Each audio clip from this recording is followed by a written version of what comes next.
C'est un nouveau type d'état-major au niveau de brigade qui met en commun des ressources italiennes et françaises et qui est fait pour être prêt à intervenir dans tout le spectre d'entières missions possibles au sein de l'OTAN ou de l'Union européenne ou de l'ONU.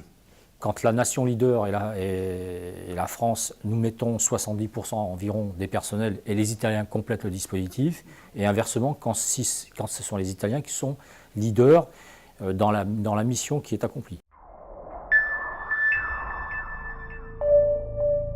Bon, l'idée de l'emploi de cette brigade, soit c'est une brigade qui ferait une mission d'entrée en premier, soit c'est une brigade qui est intégrée dans un système avec une mission particulière. Et les missions que cet état-major pourrait être appelé à conduire couvrent toute la variété des possibles opérations. Donc flexibilité, modularité, mobilité, extensibilité sont des caractéristiques très précises qu'on a voulu donner à cet état-major.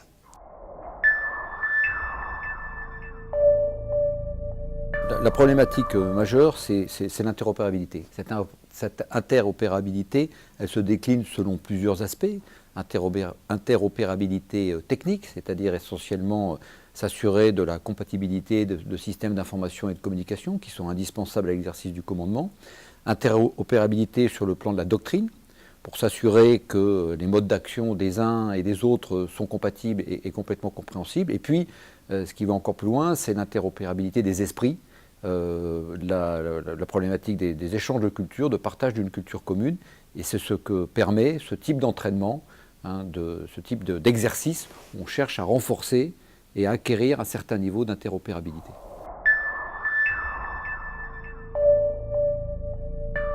Globalement, 15 jours d'exercice avec 7 jours de restitution assistée par simulation qui vont viser à contrôler la capacité de la brigade multinationale à conduire et planifier des opérations.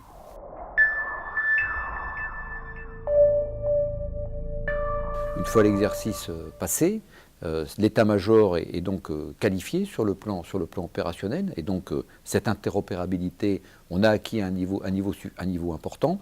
Maintenant, ça doit s'entretenir dans la durée par d'autres exercices, et puis ça doit être mis à l'épreuve des faits, par exemple par une projection actuellement étudiée par nos états-majors centraux, mais dont les modalités sont en cours de définition.